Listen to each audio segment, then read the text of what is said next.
Three, two. Welcome to our newest exhibition here at the Peoria Art Guild. We have Gwen Montgomery, the artist, and this is Ill Fitting.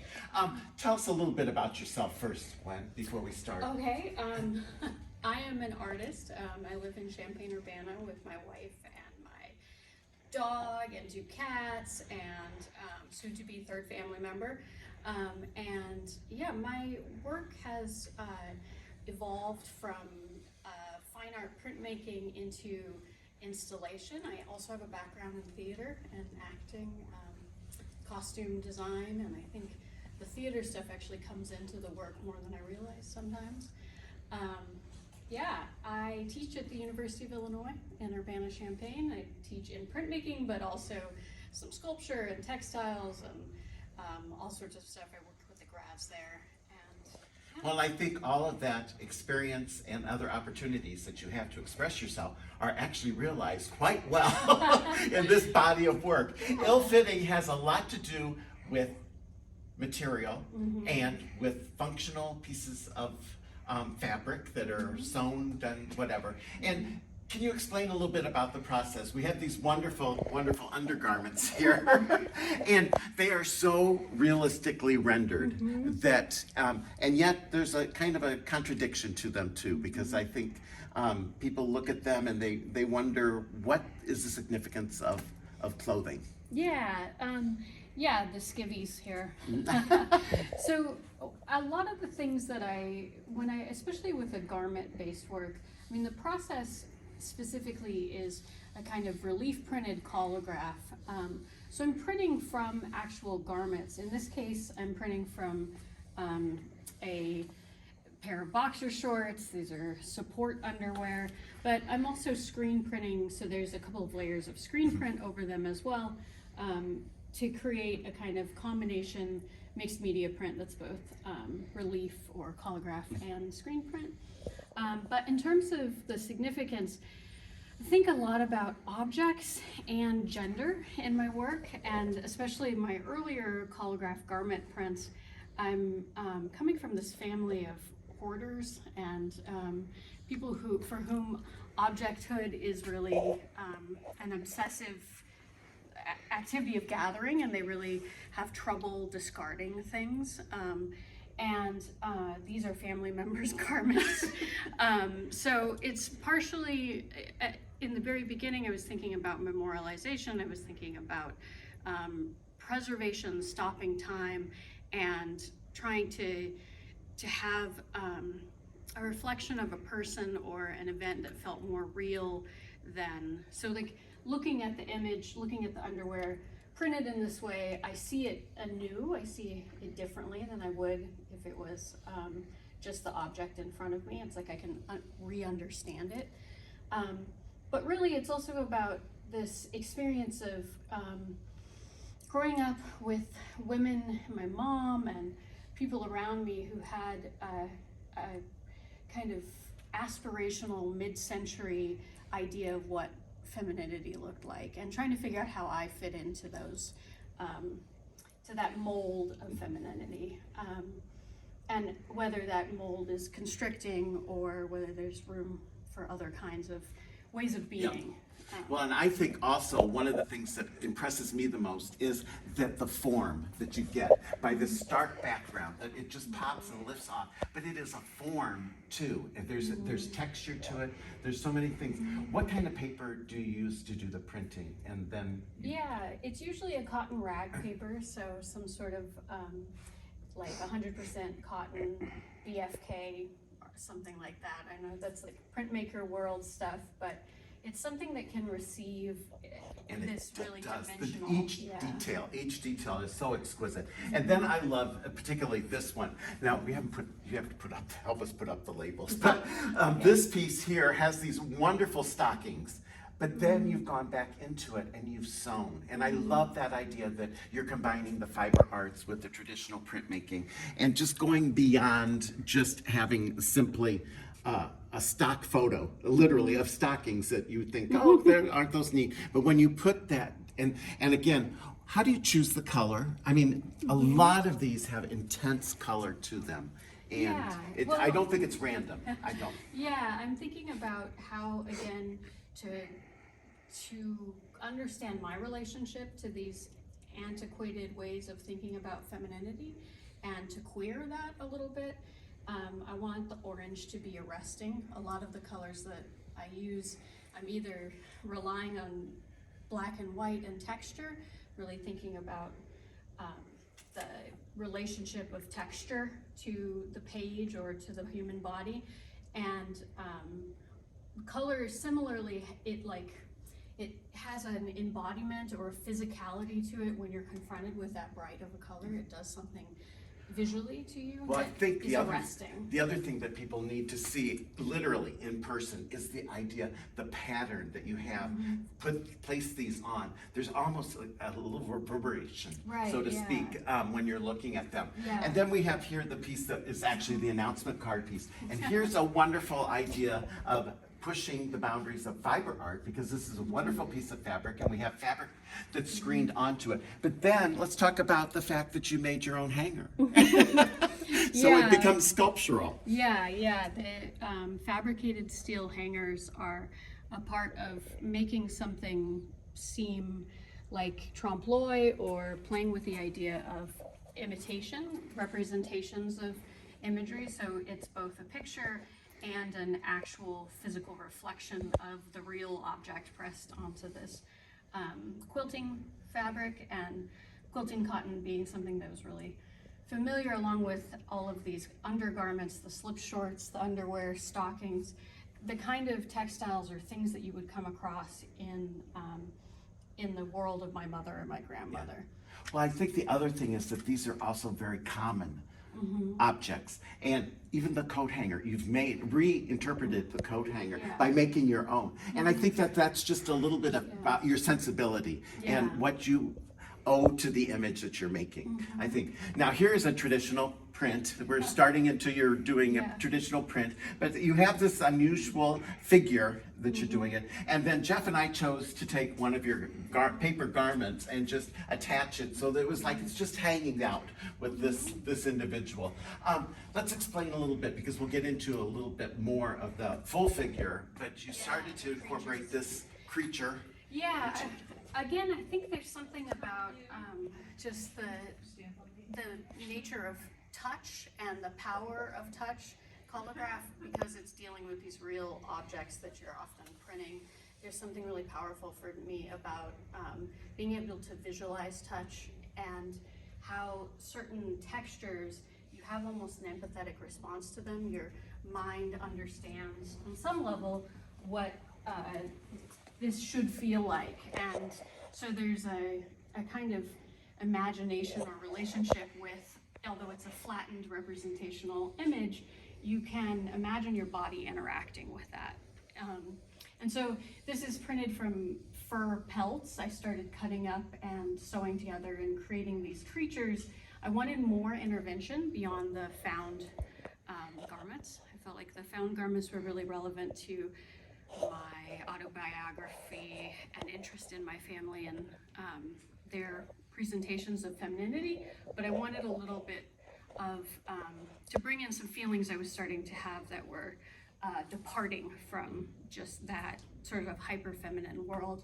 And so the creatures are starting to confront the objects and clothing and trying to understand sort of the way we are constantly confronting our own creatureness and having to be dressed up or controlling ourselves for our daily lives, and sitting and being good people. There's a kind of like confusion or conflict. There's an affect or emotion that I think comes from this disconnect between being part of the animal world and then having this constructed environment around us. Well, and I think in this piece in particular, first of all, the detail in this figure down here is wonderful. But then we have this energized figure that you've made, and it's very cartoonish. Yeah. It's very simple and everything. But I think what I love the most is that we've taken just domestic things like scissors and this hair clip. And again, she's made a number of these little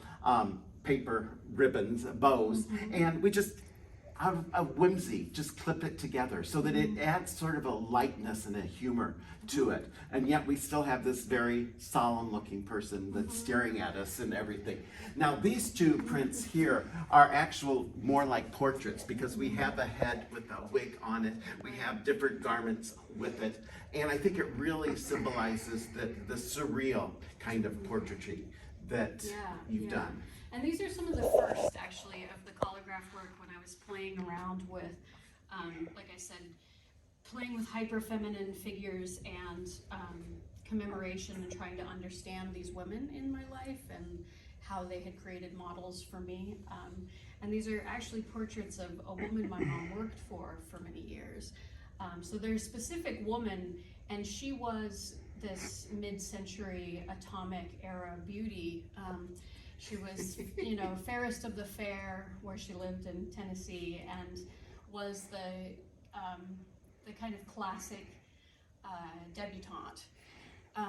And, you know, my mom was sort of obsessed with Elizabeth Taylor, and, you know, she was much more of a Norma Jean type. And even though my mom really, you know, I'm an 80s kid, and I grew up watching her be a sort of feminist real estate broker, she also had this contradiction where both the woman my mom worked for and my mom had this, you know, they would not be seen without makeup, and they were always presenting themselves in a very specific way that seemed so exotic, that is often imitated by queer culture and drag culture, but is also a kind of prison, and is very rigid. So these are really where some of that. And I think the ironic part is, and what we have paired these two with, is this wonderful quilt made out of gloves. But it was a very formal. Women wore gloves. It was a more glamorous approach to going out for the evening or whatever. And here you've taken them, deconstructed the glove totally, and then resewn them together. So how long did it take you, first of all, to collect this many gloves? yeah, and you know, it's something that I feel like it could be bigger, but it took a while sewing them together. They're also stuffed in some places to give them these sort of awkward little phallic moments. And this is, I was thinking a lot about the restraint of touch. So having the glove on your hand, it draws attention to your hand, but it also prevents you from making contact with the world around you. So it's sort of holding you back. And it's of a certain class. These are kidskin gloves mostly. They're things that we would associate with, again, a kind of a very specific time period, a specific kind of beauty, but also a specific financial and class level. And understanding like the labor that's invisible from these, and trying to make that labor more invisible. And when they're all together like this, they become sort of unruly and ungovernable and pelt-like, which again I really like in contrast with the rigid sort of mid-century understanding of femininity. And we go from that mid-century to this very joyful, playful type of creature. I really particularly like this. It's like it's gone limp, and you feel that. And you feel it suspended, just kind of awkwardly, but not in pain or anything like that. It's just kind of hanging out, you know? And again, the texture and the amount of detail that you're able to get from the collagraph, I think, is just remarkable in both of these. Yeah, I think it's that empathetic thing again. Seeing that fur, it makes me think about all the interactions I've had with animals in my life and mammalia in general. And as I enter new periods of my life where, you know, thinking about fertility, infertility, my mom, I'm very close to her mortality and things she's gone through recently, it anchored me more in this feeling of being, you know, we have these big brains, but we are just these mammals, and we are so subject to so many things out of our control, and we kind of go through our lives as if we have quite a bit more control than we do. So this practice is born of the collagraph with more intervention, more sewing and piecing and creating these creatures out of multiple pieces that are sewn together. but it's also bringing in the playful doodling practice that I have that is always invisible in my work. And So, I love particularly this and playing with the wig. And then we have actually the wig here, which you put on a triad, and it becomes a sculptural Yeah. form. yeah, so this one is maybe the most obvious or direct reference to these creatures trying to grapple with what they are and how they should behave, trying to get at these difficult emotions or affects that are hard to talk about. But yeah, so there's the relationship between the wig and these pieces, down the way there, and the wig here and there, and wigs in general as being a kind of a way of transforming oneself, of obviously in drag culture, which I think a lot about, and then also referencing back to these Southern female archetypes where wearing a wig was not something that you did to perform, you did it just because it was a convenience, it was a day wig, it allowed you to be pristine for the day. And I see these creatures as sort of the opposite of that kind of performance. And then this becomes another kind of portrait. This is one of my, I'm trying to play around with more sculptural forms that are a little bit more provisional, that reference things in a more, oblique way, I guess. And so I'd like the conversation between the wig on the paper and the wig, the real wig, representation, and then the actual thing. Well, I think you're talking about the day, but then we have this, and it's a nightcap, which is a double whammy, so to speak, because Yes, what does nightcap mean? Is it we're going to bed, or is it we're going to have one last drink and unwind, or what is the intention? And this is just, again, the form itself. It's circular, it's placed there on the paper, and it's so strong, and yet you've decorated it with these little kind of dainty flowers. Yeah, this is another one of those combined screen print and collagraph pieces. And my grandmother would wear a silk or satin nightcap to bed to preserve her hair. So again, it's about this like hair and that being a connection to the animal, but you're also trying to create this perfect coif, and it has to be kept that way. Then we have this wonderful installation of a quilt that you made that literally falls off of the wall and onto the floor and everything. And it's really, you can just spend your time looking at all of these little objects, which are part of our daily life that are not necessarily precious, or actually they're all utilitarian, but not to the point that I can't live without them.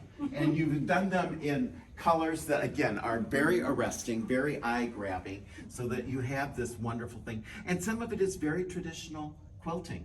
There are squares and rectangles that are put together perfectly, but then it just falls to the ground, and you made out, and I know this is one of your newest sculptures, this little sweet Ottoman. little ottoman, little stool there with another little stool on top of it.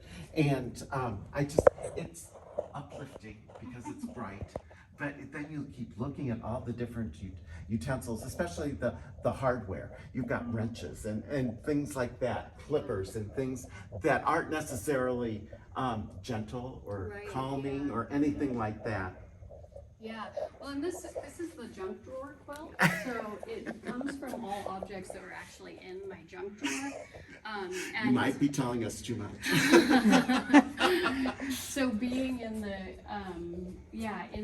during the pandemic and being confined with all the strange objects in your house, and sometimes feeling the weight of those objects as not knowing where their home is or what their role is.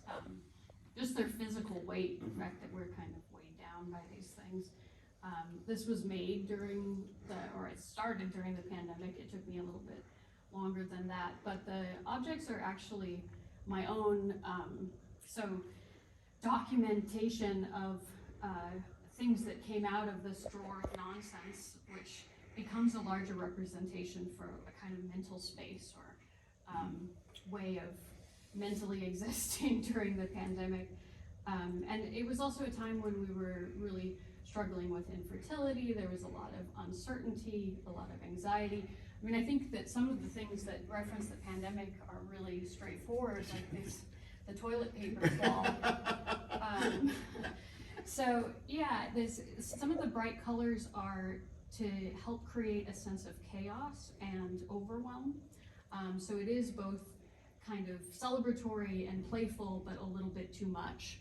And yeah, that's. Well, I love the fact that you've done so much printing onto textiles. And again, I think the fiber art crossing with printmaking is just very unique. The other thing that Jeff and I paired this with were a series that you did based on Amazon boxes and just making them the form itself. And here we have one that's not been folded, and then we have others that are folded. And as they are usually just kind of placed anywhere, Discarded. once you Yeah. discarded, once you've opened them up and to see that. And we even have a few of your paper pieces that are just piled, stacked like you would newspapers, and just to make it kind of a little whimsical, but also thinking about what do we do with these objects, you know? Yeah. Well, the act of printing, like the process of it, is as important to me sometimes as what's being printed. So, and I think again, that's where the collagraph stuff comes from, both printing on textiles in all these different ways, because this is relief and screen print and these like pressure, there's just a bunch of different ways that you can transmit an image onto a fabric or another surface. And sometimes I'm just interested in that act of translation, like what it is to have these two bodies pressing up against each other, whether it's fabric or paper. And along with the overwhelm of the junk drawer quilt, there's the overwhelm of our objects coming into our house. I know. Well, I went to the University of Iowa, and Mauricio Lazansky said you could never do too much to a plate. And I think that's obvious in this, that you have used all these different printing techniques and different images, but you've combined them like a quilt would, though, how it brings everything together to make one unit. And one of the other things that you've done is that you've expanded and taken your imagery, the images in your head and in your home, and you've translated them into clay for the most part. We also have some cutouts here, and this wonderful hair clip kind of thing that is just remarkable. And how does it feel to go from doing the two-dimensional, basically, printmaking, to making three-dimensional objects? I think that there is something about ceramics, the process really resonates with me, and I think it's partially both are so dependent on process. Both there's this, you have often predetermined what's going to be made, unlike media like painting, where perhaps there's more of a intuitive relationship.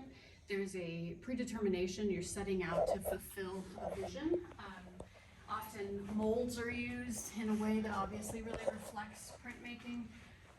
But I think I also am just always trying to get graphic things off of the page or manipulate them in some way. I want the same kind of strangeness of the thing being flat or two-dimensional, and to be able to take it away from the wall in some way. Well, I think also the way that you treat the clay is much like the way you would do an etching or an engraving, that you're incising and you're gouging and you're putting all this energy into retracting something from that mold or whatever. And speaking of that, though, is we have this wonderful wig that, believe it or not, she actually has put it on her head, and it does fit. It is technically wearable. And it is technically wearable, but again, it's the form. I love your translation of form into art, and that it doesn't become just a lump of clay any longer. It's got all these wonderful lines that really embrace the form itself. And the same goes with, again, with the last of our prints of this creature. And then we're going to continue to what Jeff and I refer to as Gwen's closet, where we have this wonderful array of undergarments and pants and things like that. Particularly, we've loved this since we saw it in your studio. This piece where you have screen printed onto fabric, you've created a structure that it can lean against the wall, so it becomes very three-dimensional, even though we know it's a three-dimensional piece. But how was that? How did you arrive at that? Yeah, that one? I was collaborating with another artist, Eleanor Aldrich, and we had a two-person show. And during that two-person show, we used some of my fabric and collagraph pieces, and she had carved a piece of wood, and we attached them together and made this collaborative piece. And from that, I realized that something that I really wanted to play with was bringing in, again, more three-dimensionality, but particularly it became architectural. I'm wanting to bring in things that make the work feel iconic or architectural, somewhere between doorway and sign. Yeah. Well, it does. The rigidness of the sides does create an entryway of some sort. And then the others, once again, you make a wonderful hanger. I don't know if you'd get tired if we put in an order for a few of these, but and we simply lay clothes across the hanger and hang it without really thinking much about it. But here you've got this incredible, again, form that's there with this wonderful pattern on it, and it becomes more than what it is. Yeah, well, the house dress and slip are huge in my work. The house dress, as expressed here, and then another iteration there. It's this outfit that's really meant to be only seen in the domestic sphere. It's really only for the person who's wearing it. It's there's no consideration beyond that. It's utility in a way that sometimes women are not, or especially women of this generation. It felt like there was their presentational self was one of the only selves that was seen, and so it's a way of talking about the private self and the self that is doing the labor. So that's one of the reasons behind the house dress. I see it as a kind of feminist icon, but then there's the tension with these hyper feminine things. My grandmother's slip, more of these control underwear, and then these are slip pants, which were in my mother's closet and are less mid-century and more 80s, but it's similarly, there's something about being able to recognize the texture of them that pulls me back into a place where I'm thinking about her closet and thrift stores and the experience of playing dress up in gender, essentially. Well, thank you so much. We've appreciated this. Please join us till the end of the month and come and enjoy, contemplate, find out what she has in her junk drawer as well as in her closet. And we're open Monday through Friday now, from 9 o'clock till 4:30 each day, and then on Saturday also. So thank you so much. Yeah, We've really thank appreciated you. it. Yeah. Thanks, Gwen. Appreciate